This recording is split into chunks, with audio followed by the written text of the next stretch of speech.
Let's get this coolant overflow out of our way. 10mm socket, remove this bolt. Lift this up, slide it out of the cowl, and just flip it to the side over here. Over here by the overflow, you can disconnect this hose, and then right here, there's a clamp. You'll have to disconnect this one as well. Lift up on the tab, pop it open. Remove this hose. Now you can tilt the overflow in a way in which it won't leak through either hose connections. Then move this out of your way. Next, unplug the mass airflow sensor connector. Right over there, you'll see a hose clamp. We'll have to remove that with either an 8mm or a flathead screwdriver. Loosen up this clamp. And at the front right here, you'll see two 10mm bolts that hold on this air intake. Remove both. Pull up on this and slide it out of the air intake over here.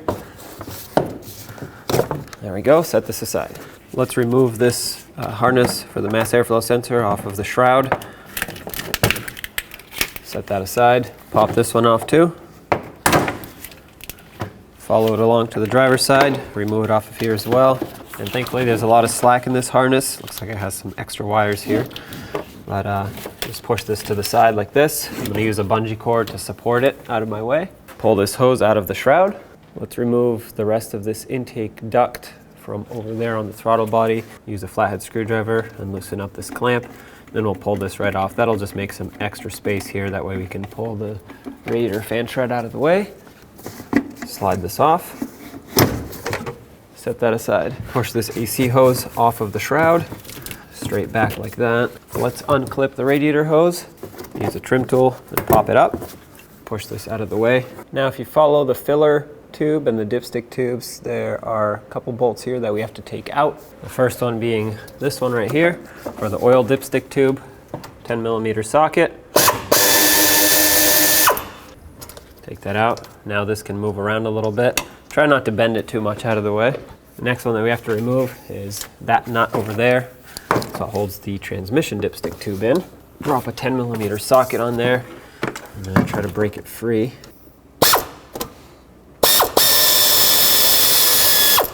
One last one to be removed is that 13mm bolt down there on that bracket, and that holds the oil filler tube. I'm going to stick my socket with an extension down in here. It's a 13mm socket, and I'm going to try and remove this one.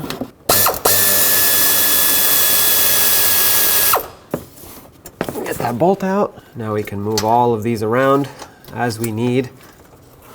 Okay, I'm going to separate these two. That way they can move independently of each other. And now hopefully we can get the fan shroud out. The radiator fan shroud is held on by these two 10mm bolts here. And then there are some that go straight down, two on each side. I'll show you those in a second. For now, let's get these two off.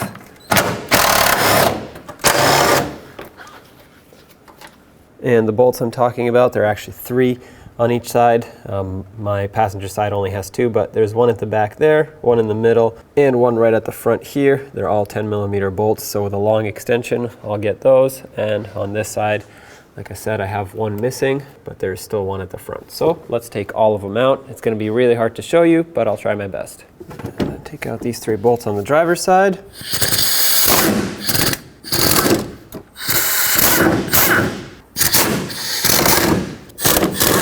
Do the same to the passenger side.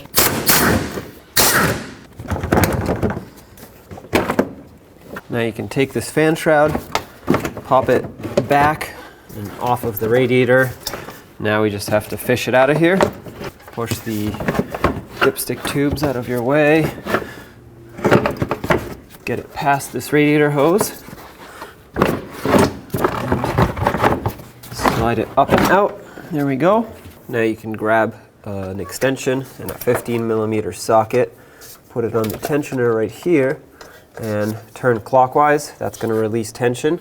And I'm going to pull the tension, and I'm going to pull the belt off of the idler pulley.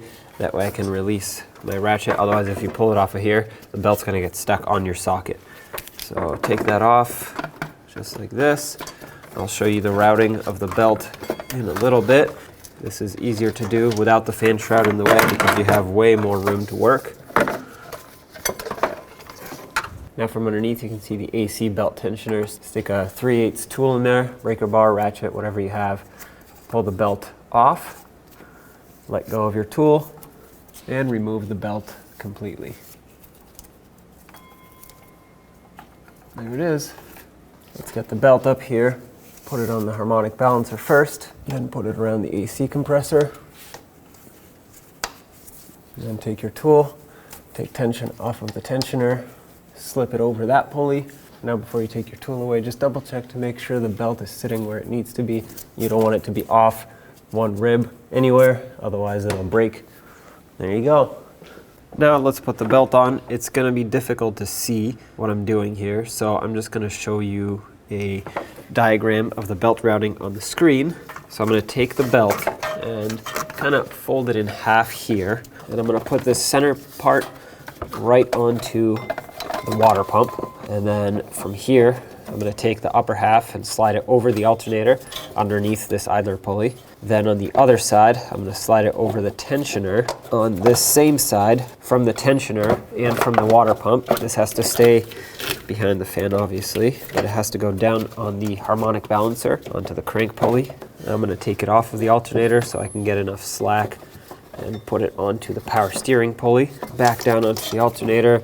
Now I'm going to make sure that it's sitting in all the ribs where it needs to, and I'm going to leave the idler as the last pulley to go on.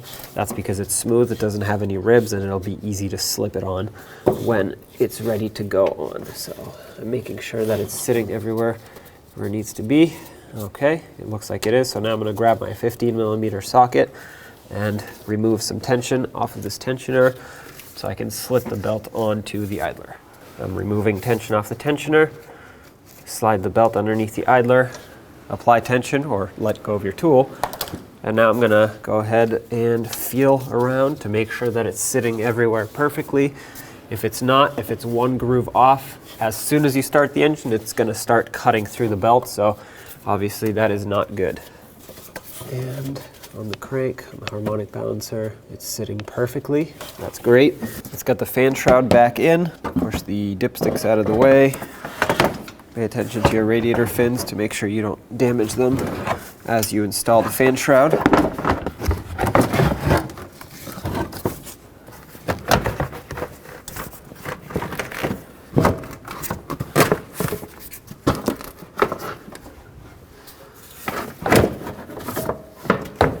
All the hoses and wires and cables and everything that's supposed to be out of the way, just get it out of the way. Now with the fan shroud in place, I'm actually not going to bolt it up to the top yet. Make sure these rubber pieces on the top lock into the radiator. That's what's going to hold it tight. And then I'm actually going to start in the bolts that connect the two halves first. There's 3 of them, if you remember correctly. There are 6 of them, 3 on each side. Kind of hard to see. Start them all on by hand. You don't want them to cross thread by accident. And now I'm going to just snug them up. 10mm socket.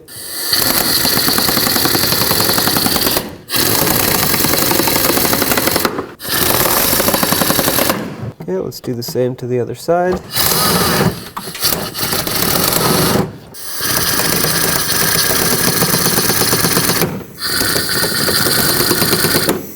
Alright, all 6 are tight. Put this AC line right back where it belongs. Make sure it's out of the way of everything. Reconnect or resecure the upper radiator hose. Before we go too far, let's put this in. Make sure it's seated all the way down. Let's snug up the hose clamp. I'm using an 8mm socket. You can use that or a flathead, whatever you prefer. Just make sure it's nice and snug, but don't over tighten it. Those usually strip out and you have to replace them if you over tighten them. Before we move any further, let's resecure the fan shroud and therefore also the radiator. These 2 10mm bolts, or one right here and one right here. Snug these up.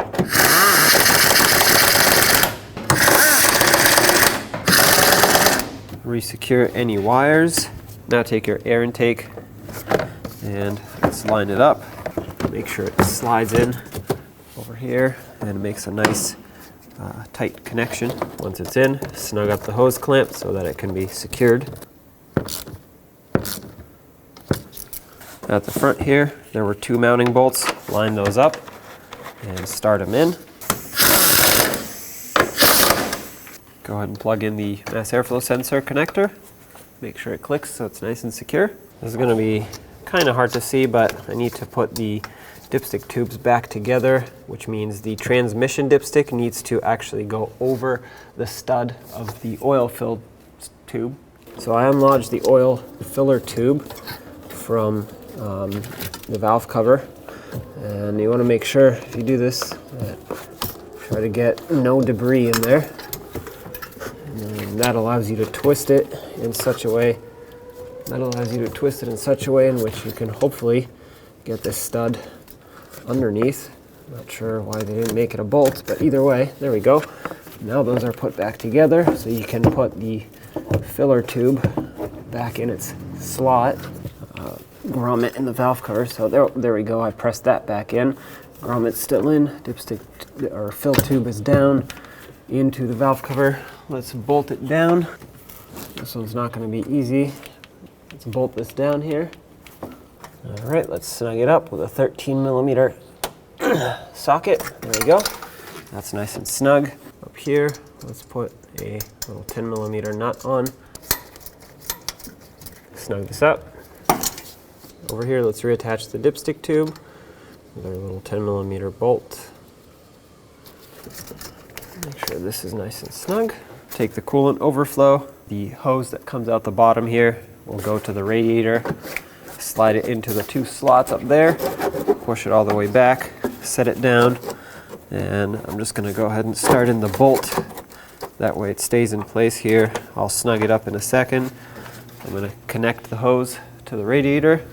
Connect this hose to the top fitting on the radiator and squeeze the hose clamp shut. If your hose clamp isn't good anymore, go ahead and replace it. Squeeze the hose clamp to lock it tight. Snug up the overflow bolt. And this fitting right here was attached to this breather hose just in case it overflows or it needs to take up some air. Then this goes straight down.